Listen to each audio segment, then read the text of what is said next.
안녕하세요. 레인보우 다이아 크리스탈 인사드립니다. 기적방송국 우주 채널에 오셨습니다. 반갑습니다. 여러분, 지금 저녁 시간이잖아요. 네. 오늘 일하고 그리고 아니면 우리가 좋은 시간 보내고 지금 편안하게 나 자신과 만나는 시간이 되었습니다. 여러분들의 좋은 의미에서 제가 여러분의 잠재의식 그리고 무의식을 노크하겠습니다. 똑똑똑. 자, 제가 이 밤에 준비한 책은요, 유대인의 돈 버는 상술입니다. 자, 우리 자신이 나를 경영하는 경영자라고 봤을 때 CEO뿐만이 아니고 우리들 또한 CEO가 될 수 있죠. 자기를 지키기 위한 방법이 지식의 힘과 재력을 가지는 것, 이것만이 이 유대인들의 생존할 수 있는 절대 조건이었습니다.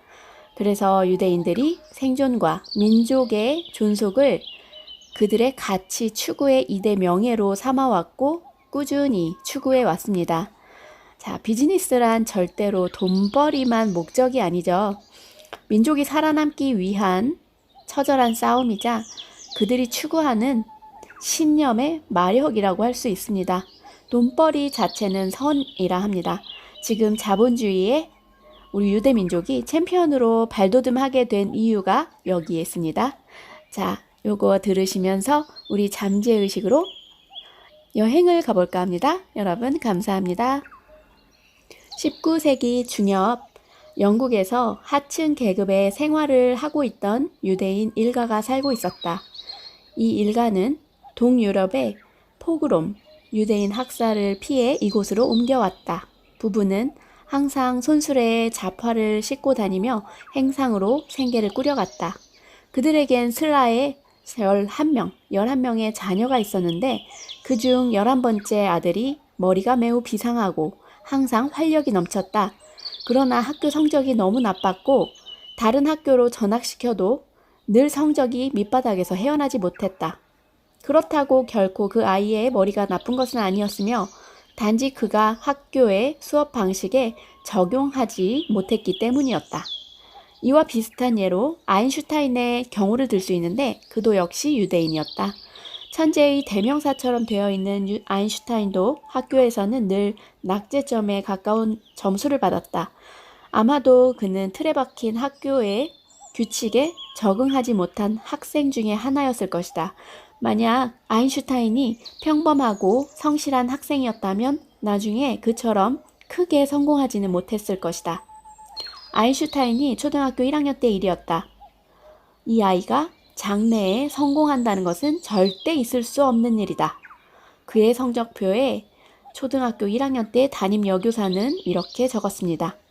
세계의 교육사상 이처럼 잘못된 평가를 내린 성적표는 또 없을 것이다.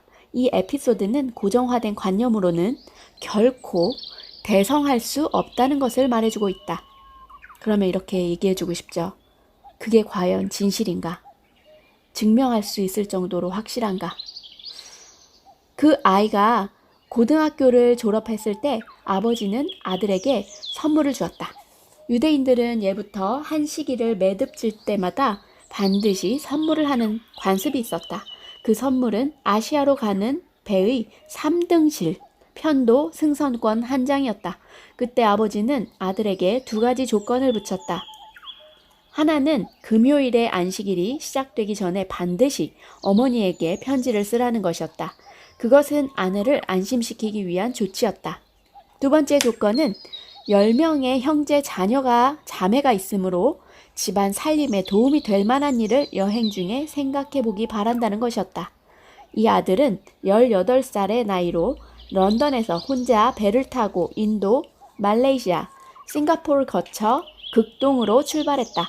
그는 도중에서 배에서 내리지 않고 종점인 일본의 요코하마까지 곧바로 갔다. 이는 1880년대의 일이었다.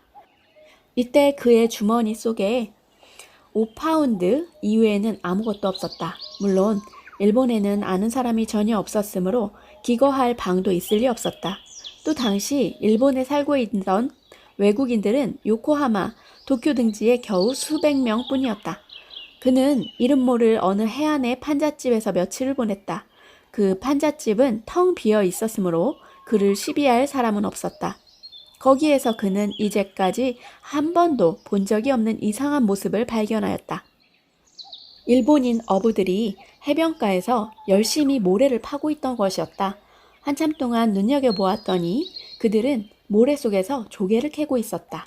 어부들이 돌아간 후에 그도 바닷가로 오다가 모래를 파보았다. 조금 뒤에 조개가 나타났다. 그는 손에 들고 자세히 살펴보니 굉장히 아름다운 조개였다. 이걸 가공하여 단추나 담배를 넣는 케이스를 만들면 훌륭한 물건이 되겠구나. 그의 머리에는 이런 생각이 번쩍 떠올랐다.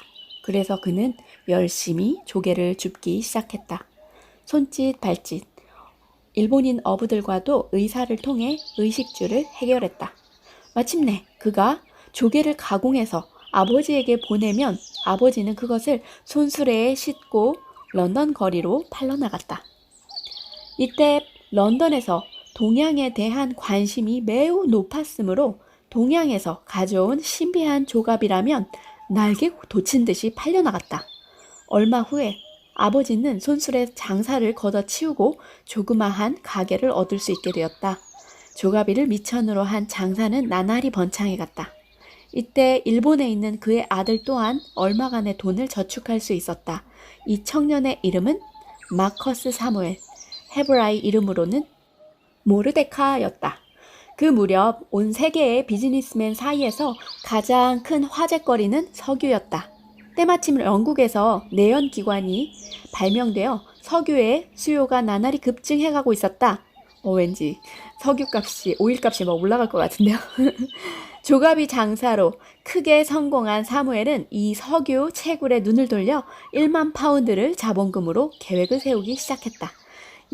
그 자신은 석유에 대한 지식이 없었지만 전문가와 상의한 결과 인도네시아 근처라면 혹시 석유가 나올지도 모른다는 희망을 가지고 즉시 탐사를 시작했다.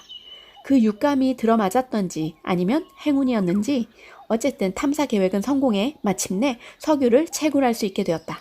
그는 라이딩 선박 석유 주식회사를 설립하여 석유를 일본에 판매하기 시작했다.